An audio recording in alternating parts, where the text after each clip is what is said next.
తీయండి సార్, తీయండి.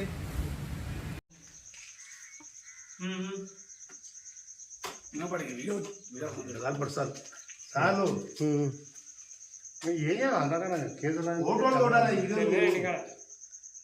మనది ఏమంటుందండి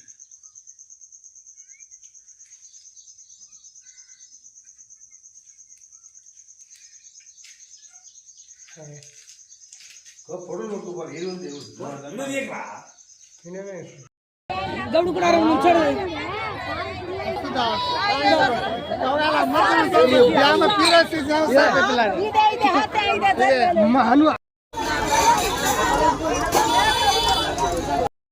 గౌడు కూడా నుంచాడు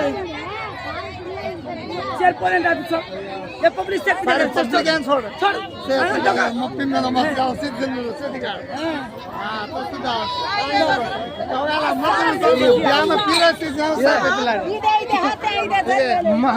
తెలియదు. ఇంకా నేనైతే ఇంటికాడ ఉన్నా. నేను పోయే వరకు మా కొడుకులకు ఫోన్ చేసి అందరు పాము అని చెప్పి కళ్ళు సీసాలు పాము ఉన్నా అని తాగిండు. ఫోన్ చేసి నేను ఉరికొచ్చిన.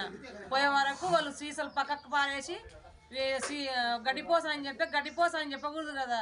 నేను డిపోన్ కన్నా చెప్తాను ఈ విషయం ఉందా యాపూర్ నేను కలుతుకున్నాను నేను చెప్పాలేమో. నేను వేరే సీసీ తాగమంటే ఇది విషయం పెట్టి చంపినట్టే కదా మీరు. ఇప్పుడు ఎవరికని చెప్పాలి, నేను ఎవరికని వాడుతున్నాను. ఇప్పుడు ఆయన తాగి ఇంటికి వచ్చి తిని పండుకున్నాడు.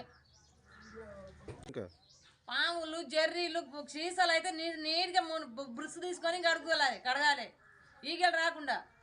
మంది జనాలు అంతా కళ్ళు తాగేటోళ్ళే. 200 రూపాయలు కోటర్ సీసా తెస్తే ఎంత వస్తుంది తాగడానికి? మేము చూడకుండా ఇట్లే వండుకున్నాంటే ఏమైపోతుంటే మేము. ఇప్పుడు ఇంట్లోనే ఏందా తిన్నాడో ఇంట్లోనే వండుకొని చచ్చిపోయానని చెప్తుండ్రు. మీరే చెప్తుంటేది. అన్న నేను 4 కళ్ళు పోయినా, కళ్ళు తీసుకున్నా 5 సీసాలు బాటిల్లో పోసుకున్న తర్వాత ఒక సీసా ఏం చేసినా తాగితే సీసా మొత్తం తాగినా ఇంకా సగం సీసా ఉన్నది. సీసాలు అది ఏమన్నది పాము ఉన్నది. అది చుట్టుపక్కల వాళ్ళకి చూపెడితే ఇంకా పాము అని చెప్తూనే ఉంది. ఇప్పాల తండలు ఎర్రగడ్డ తండలు అందరు చుట్టుముట్ట కూర్చున్నారు వాళ్ళు. అయితే పామే కనిపిస్తుంది, అది బతికే ఉన్నది. అది బతికున్నప్పుడు ఆ ఇడియాంగ్ చూపెట్టడానికి వస్తే ఆ ఇడియాంగ్ ఏం చేసింది, ఇక చీరలో దాబెట్టుకునేది సీసా దాబెట్టుకొని అక్కడ పారేసింది.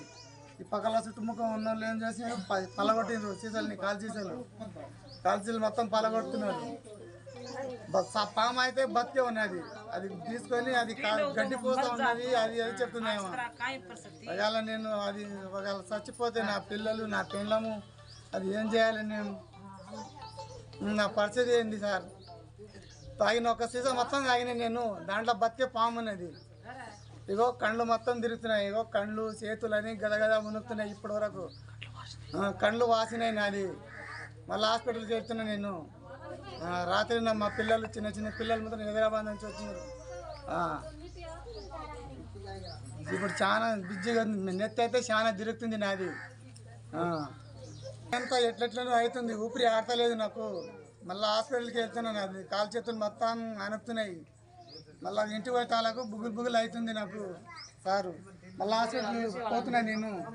మళ్ళీ సర్కారీ దవాఖానా పోవాలనో మళ్ళీ ఏ హాస్పిటల్ పోవాలనో ఇంకా మంచి హాస్పిటల్లో తీసుకుపోయింది సార్. నాకు మీకు అందరికీ దండం పెడతాను నేను. నమస్కారం సార్. నాకు ఇద్దరు బిడ్డలు 2 కొడుకులు. ఇంకా వాళ్ళు ఏడంటే ఆడ బాధలు పడుతున్నారు. నేను కూడా ఇంకా నిన్న మధ్యాహ్నం తిన్నా, నాకు కూడా ఆకలి అయితలేదు, బుగ్గులే ఉంది ఇప్పుడు కూడా. సార్ నేను పేషెంట్ ఇట్లా జరిగింది. ఆల్రెడీ నేను ట్యాబ్లెట్ వాడుతున్నా సార్. నాకు ఎచ్చ ఉందని రాత్రి వాళ్ళకి అందరికీ వాట్సాప్లో పెట్టాలి అనుకున్నా కానీ పెట్టలేను. ఆ డబ్బా వాళ్ళు చూసిండ్రు, సిస్టర్ వాళ్ళందరూ చూసిండ్రు.